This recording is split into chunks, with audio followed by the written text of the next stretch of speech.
Hey, Captain Chris Myers, Central Florida Sight Fishing Charters, OrlandoFlyCasting.com.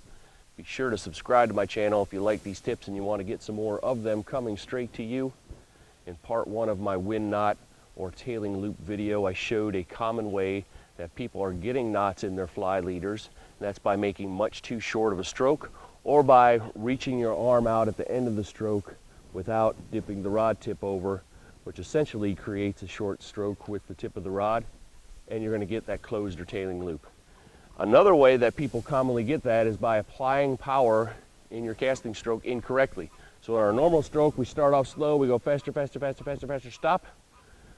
Same thing going forward, all my speed. The fastest speed is at the very end, not the beginning. At the beginning of the stroke, we're going pretty slow. We have a constant acceleration to a sudden stop. So what that's going to look like is it goes up, out, follow through. That is a basic casting stroke. You can see a candy cane shaped loop form. This time I'll keep it up in the air. So you can see that there's a candy cane shaped loop that unrolls, and those two parts of that loop, the top part and the part coming out the rod tip, do not intersect.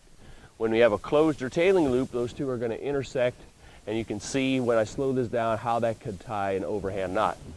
If I start applying my power incorrectly, too early in the cast,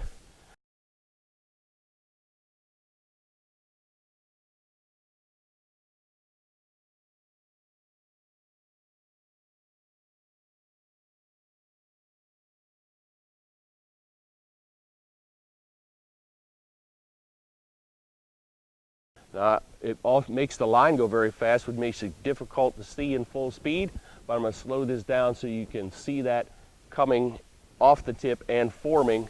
You can watch how the tip will overflex, bounces down, pops back up, and when the tip pops back up, it brings the rod leg above the fly leg of our loop and closes the loop. So let's do that again. Normal stroke, and here comes one with much too much power, and you can see what happened even with the piece of yarn. It just came off, and it actually wrapped around my leader right up here at the end of the fly line. Had I been fishing, there's no way I would have gotten a bite then, and probably a good chance I had a knot in my leader.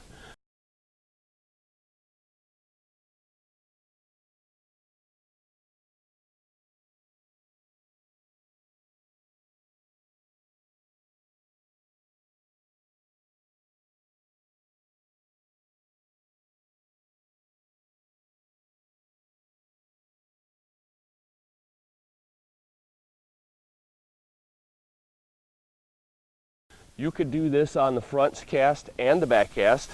Some people only do it on one stroke. So I could make some normal strokes and then put too much power going forward and too much going back. I'll slow that down so you can see what that looks like.